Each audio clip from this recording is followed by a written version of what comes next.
Hello, everyone. Welcome to another episode of The Good, Bad, and Ugly of Business. I am your host, Catryn Becker. We love to say around here that a smart man learns from his mistakes while a genius learns from others. And that's exactly what we do. We bring guests from all over industry, the world, you name it, so that we can learn what they've learned so that we can either avoid those mistakes or fail faster. My guest today has had quite the interesting career, and I'm so excited to dive deeper into what he has done. His name is David Jacobs, and he's had three careers in one. He started out in corporate, like so many of us listening have, transitioned to owning his own business, learned how to sell it successfully, and then now he helps others do the same. He helps the transaction of people and facilitates that with businesses that are between 30 million to 20 million. So there's so much to learn here and so much that we can apply to all of our businesses. David, welcome to the show. Nice to be with you. I'm excited to have our conversation today. I know I gave a very high level overview of what it is that your career has been. Can you please give the listeners a little bit more depth on your career journey? Sure. So after I finished business school, I moved out to California. It was 96 and the internet was booming. And I really fell in love with enterprise software. Worked at companies like Oracle and Siebel Systems. Also spent some time at BMC Remedy, which is in Texas with you guys. Um, and then I worked for Suse Linux, which gave me experience with a international company that were based in Germany. And I was part of the team that put some deals together right before they were purchased by Novell. And then I got pulled in a completely different direction. I was always close with my family.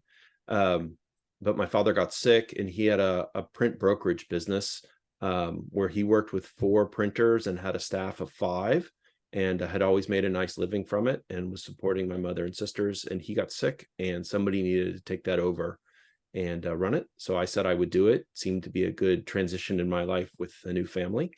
Being a software guy, I saw an opportunity to build some software to give us an advantage in the market.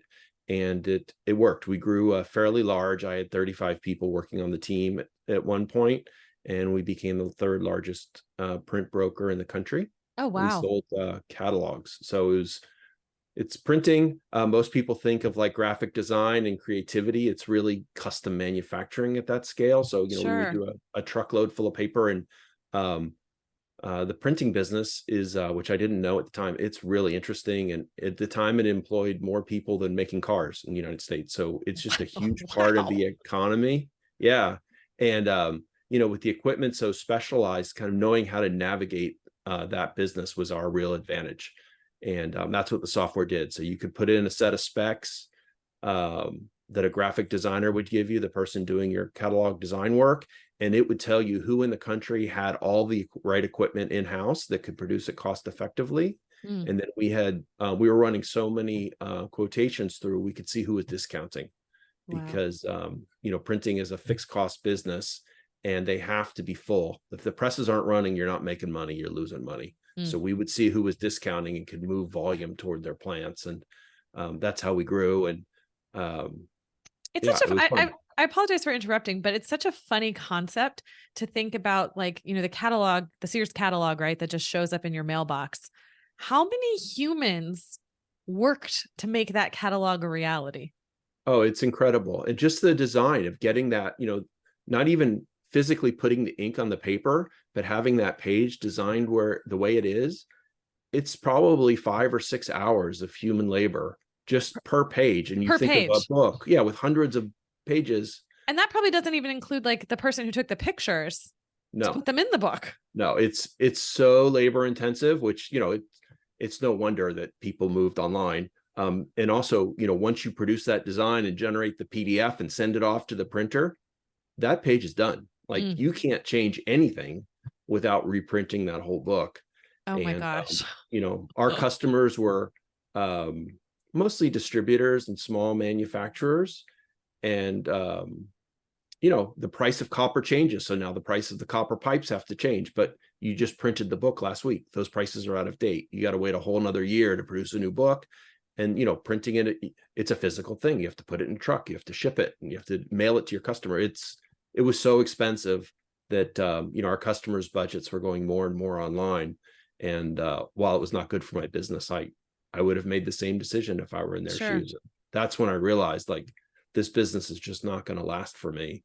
and it's time to try to find a buyer to save the jobs of my employees that were, loyal to me and the family for many, many years. And I didn't want to shut down, right? That would be a waste. Yeah. So, I went to market and I couldn't find any brokers that understood the software business at all. They couldn't even repeat back to me how I explained the software was working and gave us this huge advantage while we were able to grow. So I tried to sell it myself, and it just took a very long time. And I wouldn't say they're like hidden landmines, but there are all these ways that you go through selling a business if you've never done it before, where you stumble and then you realize, oh, that was a mistake, or I should have checked for that, or why wasn't I prepared with this? And I mean, you don't know what you don't you know. don't know, and it's such a long process. Even if you know exactly what you're doing, it's a 6 to 9 month process. And when you put in some stumbles, and you start working with a buyer who, in hindsight, wasn't a good person to work with, but you didn't know it at the time, you waste months and months. Eventually I got it sold, but in my mind, wow, it is really hard to sell one of these small businesses. It's just the lack of liquidity for such a valuable asset is pretty shocking. Well, and you took over the company for your father. So it's not like it was ever, the company was put together with the end in mind. I think just Right. as humans, we don't think of things ending. It's just not our sort of natural inclination to things. So how do you help people now to navigate that and to help make that process easier? Well, so, ideally somebody would call me and say, hey, David, I'm ready to go. Can you find me a buyer? Let's sign the contracts tomorrow morning. I'm like, great. But that's not how it works, right? Somebody's thinking about retiring. They're in their 50s or 60s, maybe their early 70s. They're like, I could do this for a year or two more. But at some point, I want to do something else with my time. So kind of working with them and bringing them to reality, because the multiples on these businesses are not what you read about in the paper, right? Nobody gets paid 100 times revenue for even a privately owned software company. And while Meta might have bought WhatsApp for that kind of a valuation, if you go beneath the covers and get into the details of the deal, they probably paid $1 per registered user or something. The press kind of promotes it in such a way that you're like, oh, here's somebody that has a business like mine that got paid 20 times earnings, and they're just not telling the complete story. And when you get into it and start walking through an owner and you understand how these transactions are financed, you start seeing why, services businesses usually go for 3 to 5 times SDE, and product businesses usually go for 8 to 12 times. And the only way to really kind of break out of that range is if you can rapidly grow the business. And kind of walking through that and understanding the dynamics of the business and the industry and looking at past transactions, and then talking to the business owner about, there are different kinds of buyers out there, and they're all looking for something slightly different. And let's talk about, in your fantasy, about how this deal goes down. Obviously, you get paid a lot of money, however much a lot is, but what happens to your company? Does it get swallowed up into some huge corporation? Does it remain a standalone entity? Does your, number 2 employee, who's been so loyal and has been so capable, get to move into the number 1 slot and run the business, or do they get replaced by, somebody appointed by the new owner? All of this usually has meaning and importance to a business owner. And that's why it's important to talk to your broker, a year or two in advance, and kind of walk through this. And once you kind of decide the path, we'd love to be owned by a family office. Let's develop a plan for how do we transform the business from what you have into something that would be an extremely attractive acquisition target for a family office. Because what a family office looks for is different than what a private equity fund looks for. And I definitely want to get into that. But before we transition to that topic, I'd like to know from your perspective, what sort of time frame expectations should someone have in mind as they're preparing to sell their business, and then the actual sale? Yeah. So, usually I tell people 6 to 9 months. I've sold a business in 45 days. This was a seller who had been approached multiple times by actually a private equity. So he was ready to go, right? His documents were together. He had reasonable expectations because he'd been through the process a couple of times with different groups who, at the last minute had changed their mind. So, we hit the ground running. But normally it takes probably, I'd say 4 to 8 weeks to, begin to get the financial statements in order. There's usually some minor errors and omissions that need to be cleaned up. Not that anybody's committing fraud or anything like that, but usually there are expenses that are miscategorized. There's personal expenses that are kind of buried in a business, which is what all business owners do, and it's perfectly normal, but we have to pull those out. And while they count toward the SDE, they need to be disclosed separately. So kind of digging in and finding out exactly what's going on and getting a feel for the market, that can take 4 to 8 weeks to kind of get to the bottom of that, and then get it all written up into a format that a potential buyer could understand. Sure. Then you go to market, and I believe that in the end, this is a transaction between people. So after being in the market for about a month, you start getting buyer inquiries, and I'll screen them. And when I meet a few people that I like, they seem to have the money, they seem to know about the industry, they seem to be honest and ethical operators. I can't find anything really bad about them online by doing some searches. Then I'll introduce them to my client. So I do that whole screening process. We set up a 20 to 30 minute intro call, just like, okay, you guys have met each other. Is this the kind of person you do business with? Or is there something about them that, you're getting a funny feeling, you don't trust them, you don't want to move forward? Isn't it interesting how well people can do that? Like what that thing is that tells you like, I don't know if this is the right You don't know what direction it for me. is, but I say there's a scent coming off the deal. Like there's something Yeah. that just doesn't smell quite right. I don't know what it is. And, I say you usually find out what's going on by the time the lawyers get involved in that. They have to sign a contract, but, until then it's a scent.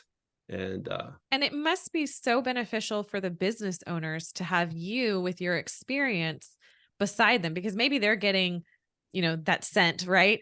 But right. maybe they could be thinking, oh, is this just cold feet? Yeah. And it's, and you also get over eager buyers, and you might be, as a business owner, and I know I was when I was trying to sell my company, like, it's a great business. I've made a lot of money from this. I have all these great employees. We have great customers. We have great suppliers. Why wouldn't somebody want to buy this? Yeah. Because it's your Um, baby. right. But when they're too motivated and they're Mm, too complimentary, there's something going on, because the deals don't move that fast. mm. Nobody spends, 6, 8, 12, $15 million without asking certain questions. And I don't know how you would know those questions unless you'd sold multiple businesses yourself, or you're working with an advisor that can help you through the process. Can you give us a taste of maybe one of those questions would be? Um, so sometimes people come and they just want to see the financials. And okay, you're a financial buyer, but this is a business, right? This is not a stock or a bond. The business is their employees, and they come into work every day. Mm, And if they don't come into work, nothing gets done. sure. So, a normal buyer would say, let me see your staff. Let me see what kind of turnover you've had. They won't be just completely focused on building an Excel spreadsheet. Mm. They usually know and then for the more financially oriented people, they usually know kind of the ratios in the industry. So they might come back and say, this seems too profitable. Like, and they're going to start digging. And if they don't ask those kinds of questions, you realize like they don't really understand this industry. Mm. So yeah, it's just there's so many areas. I've had fictitious tax returns that we've gotten to the bottom of. What?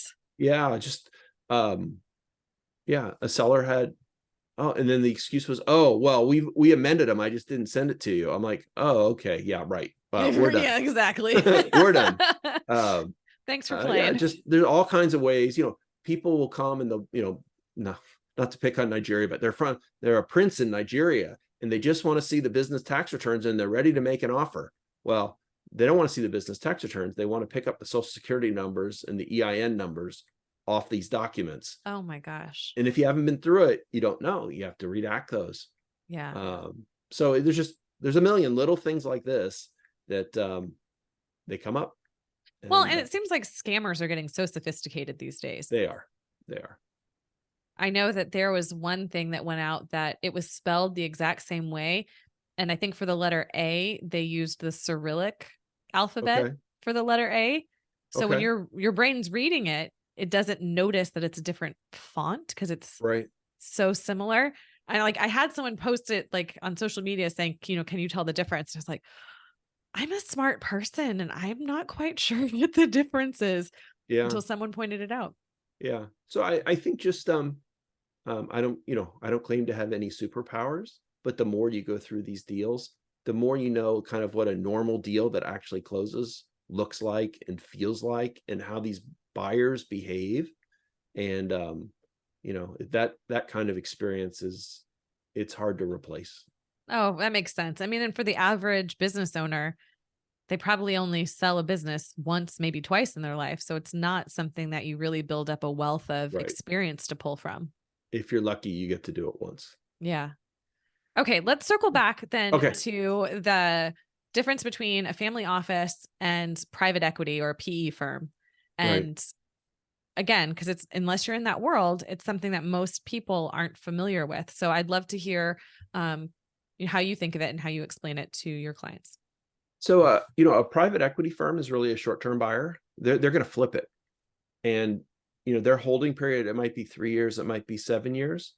But in order to generate the return to their investors, the business has to be sold. So they are going to look for a business where they can, understand what the levers are of growth, revenue growth and profitability, and adjust those levers to very rapidly scale the business up. And sometimes, like, if you turn a car into a hot rod, sometimes you blow the engine. Mm.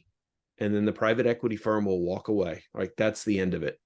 They don't come in to fix it. They won't salvage their investment.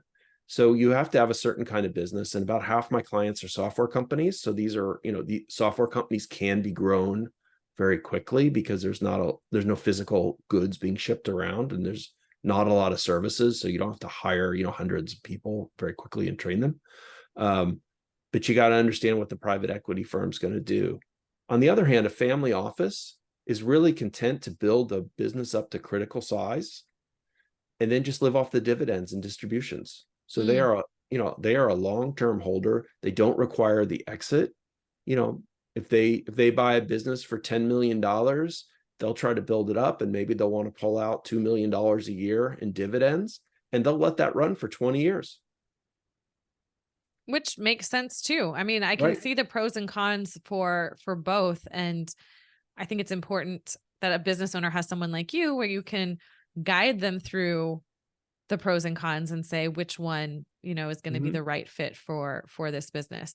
Now, you mentioned specifically talking about software companies and how the valuations can be a little bit different. They're a little bit different setup. Can you go into more of how your experience within software assist you in understanding the business and kind of maybe what some of those differences are? Well, I'm very comfortable talking about the tech stack, and I know the main languages and I know where people host it. And one of the things to avoid is you're, thinking about launching a software company, or you're going to try to grow and do a refactor of your source code, is you want to stick with the standard languages. So I know, for an engineer writing in PHP or Python or Java, not so interesting. They're always kind of drawn to the new thing, and they'll build a really strong case of why, we need to use XYZ language because of this or that reason.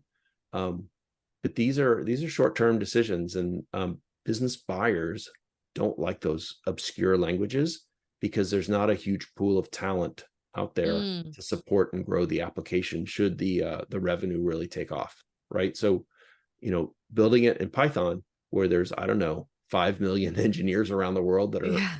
like, very good at writing code in Python, for a private equity fund or a corporation, that's way more attractive than this obscure language with, maybe 1,000 engineers that are loosely scattered around the world and hard to find, and very highly paid. So do you think those engineers maybe get like skewed on that having this obscure language is more of a differentiation factor or something to make it stand out, but not realizing how it's hurting them in the long run? I think so. I think it's I'm not an engineer, so I don't quite understand the engineering mindset, but I think there is, there's kind of intellectual curiosity, which I think engineers have. They like to learn new things and figure things out. And then there's also bragging rights. Oh, have you learned this new language? I just wrote a new application and blah, blah, blah. And, then their friends and colleagues go, oh, they have a bunch of questions about what it was like to code in this new language. Yeah. So maybe So I kind of think, like a show off piece a little bit. yeah, I think so. And I think, being able to show off and impress your friends, and then also the intellectual curiosity of trying to figure out something new and Yeah. comparing it to what is probably the big draw from an engineering perspective of why they try to build things with these new languages.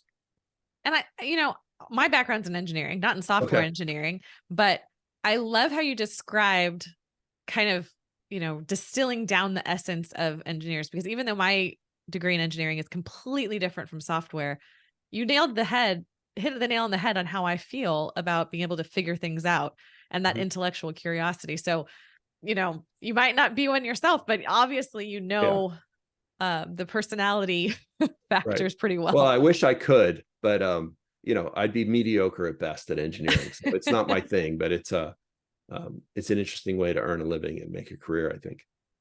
And it's a huge skill just to know what you're good at and where your own skill set lies. So that's definitely a very useful talent that you have. So do you have any stories that you could share with maybe, a sale that you've done that really stands out and kind of maybe a bit more interesting or unique than what one might expect? I can go through there's 2 or 3 scenarios that are kind of behind all these deals, and they're all valid. They're all valid reasons for exiting.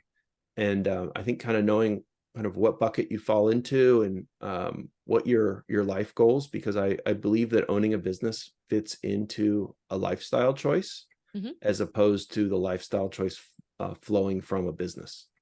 I like that. I like Right. that a lot. Yeah. So, people that have their own business, it's usually lifestyle. They like being the boss. They like the freedom that comes with owning a business. And some of them handle the stress better than others. So there are, younger business owners, maybe they're in their late 30s, early 40s, something in their life has changed. So, they've gotten married, they have family now, somebody very close to them, or they themselves have gotten sick or divorced, that what was working no longer works in their life and they need to sell. And those businesses can be sold. But that's a very different kind of go-to-market and presentation than you would use for somebody that's in their 70s and they're tired, right? They're ready for another phase, and the day-to-day worries of owning and running a business are no longer attractive. Well, we got to circle back to something that we talked about before we started the recording that I really want to make sure that gets into the recording. And it's something that you said about how the spouses of those 70-year-olds feel and that human piece that you bring to them. So can you kind of recount a little bit of what we talked about that there? Yeah. So, I'm very much I think as we talked, this is kind of a third career for me. And I've turned very much into like a people-centric person. The transaction in the end is really a transaction between people, and you need to trust and like the people. And the owners of these businesses sell the business usually for very personal reasons. I sold a company early in my career. It was sold to Oracle. So it was a software company. It was a great business, 2 partners, just great people. I really enjoyed working with them. And I was kind of sad when the deal closed because that would be the end of our interaction together. Yeah. One guy was in his 30s, very bright, very capable, wanted to keep running the business. The older guy was in his, I believe, late 60s, wanted to retire. And, in a normal business, the young guy would buy out the old guy. But what happens in the software industry is these companies, if they're successful, are so valuable, they realized there was no way the young guy could raise that capital. So we were able to, we had 14 offers on this business. 3 of them were public companies. In the end, Oracle ended up buying them. both the owners got paid, their share for the equity in the business. And then the younger guy was brought on, I think, 4-year employment agreement with Oracle at a very, very attractive salary. So everybody kind of came out. The older guy, got to retire, and his wife was so happy they got to work on their house and travel, which they had always kind of dreamed and talked about doing, but there was always this business that he was committed to. And then the younger guy got to, really take his career up a notch, because the advantage of going to work for a place like Oracle is, you're going to meet CEOs from Fortune 500 companies. Yeah. And I The mean, what brain trust valuable of that. contacts. Oh yeah. The contacts are just Huge. so valuable. And, whatever he ends up doing, whether he, likes being a corporate executive and wants to pursue that for his career, or he's really an entrepreneur at heart, like now he's got a Rolodex, a word from the past. Now he's got a phone directory of, very important, influential people that he has created a relationship with and can reach back out to. So, but of course, this was all driven by the personal needs of these two partners.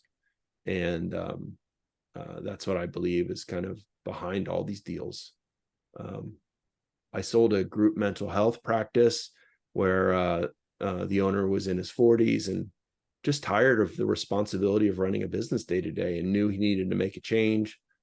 He had been solicited many times by private equity firms, 4 or 5 times. He'd gone through the process, produced the documents, had the negotiations, paid the lawyers to review contracts, and in the end, the deal didn't close. And he says, "What's happening here?" And I'm like, "Oh, let me tell you what's happening behind the scenes at the private equity firm, and you'll realize why, you've gone this far, you've spent money on lawyers, and you got no deal." And once he kind of saw it from the other side, we put this together and took it to market. And that was the one that I sold in 45 days. He was ready to go. It was a great business. And we found somebody in the industry doing a roll-up that was committed to getting a deal done. And you could just tell that first call with the buyer and the seller, it's like they had known each other and, been to school together and were old buddies. And I mean, it's just that connection, and the feeling is you pick it up. Yeah, it's pretty huge. So as we're wrapping up, let's bring this back to some really usable tips for the listeners, for entrepreneurs, business owners. Let's address the person who is thinking about starting a business. Mm-hmm. In your opinion, in your experience, what are some actionable tips and advice that a new business owner should keep in mind? Not saying that they're ever intend to sell, but that will make a sale easier down the road. Yeah. So I'll give, and I wish I would have known this when I was in my entrepreneurial phase. I'll give a long-term goal and a short-term goal. Okay. The long-term goal is think about, where you're going. Like, are you trying to build something to be acquired by a large corporation? Do you want to build something and be acquired by a family office or a private equity fund? Or do you want to one day, when you're no longer able, sell this business to your employees or to an owner operator, a younger version of yourself? So that's kind of a long-term goal. And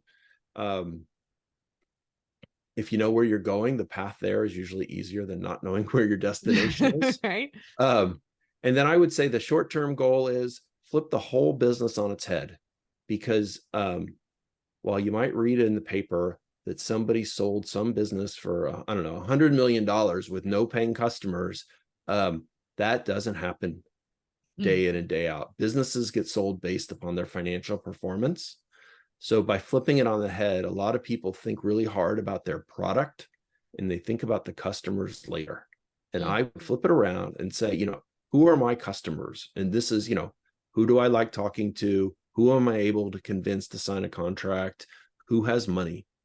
And develop a product that they want to buy. Because that's what, especially with a software company, anybody can replicate your source code. Your source code has virtually no value. What does have value is who are your customers and how much are they paying you every month? And if you kind of flip the whole equation upside down and look at it from a customer first perspective, I think you'll be better served, because people tend to get all tied up in, what kind of development language am I using? Where, is AWS going to host this, or Azure, or am I going to use Google Cloud? And in the end, that stuff doesn't really matter. But if I have a list of, 500 let's say Fortune 2000 customers all over the world, that is extremely valuable and will create a lot of options when you go looking to exit the business. That is such a great way to reframe that. I absolutely love how you describe that. And it is a great thought exercise for those out there. And to have reasonable expectations as to what their Exactly. company You know, can when be worth. before I started working at Siebel Systems, which was just, I joined a 300-person software company, and I think we were up to 6 or 8,000 people when I left. I was just a huge rocket ship. But somebody asked Tom Siebel why he sells into the enterprises. Why does he sell to the largest companies in the world? And his answer was very simple. That's where the money is. They have money to spend on software. So, I mean, it sounds simple and it sounds trite, but that is such amazing advice. And to, you might have the greatest solution of all for, not to pick on it, but hairdressers, or I don't know what, but do hairdressers really have enough money to spend on software or Yeah. your product? You really need to go where the money is and try to solve a problem that those people have, rather than coming up with your product and then going to look for a customer. I mean, us humans, we love to overcomplicate things, don't we? Right. Exactly. The simplest solution is definitely pretty much the way to go in so Mhm. many instances. Well, this has been great, David. Thank you so much for sharing your insights and your time with us. Please tell the people the best way that they could reach out or work with you. Sure. So I have a website. It's pretty simple, davidjacobsbusinessbroker.com. You can email me at david@davidjacobsbusinessbroker.com. I'm very, quick at getting back to people. I'm happy to talk to anybody that has a business between that $3 and $20 million in annual revenue. And, whether you want to sell, in the next, let's say 6 to 12 months, or you're thinking about selling and it's, maybe 2 to 4 years out, I'm happy to have a conversation and see where you are and tell you what I think, and see if we can work together to get you the exit that you imagine for yourself. Oh, fantastic. Thank you so very much. It's been a pleasure. Thank you. I've enjoyed talking to you, Catryn. And for the listeners, thank you so much for being here. If you've enjoyed this episode, please make sure to like and subscribe so that you'll be notified of more amazing guests like David. Until next time, guys, take care.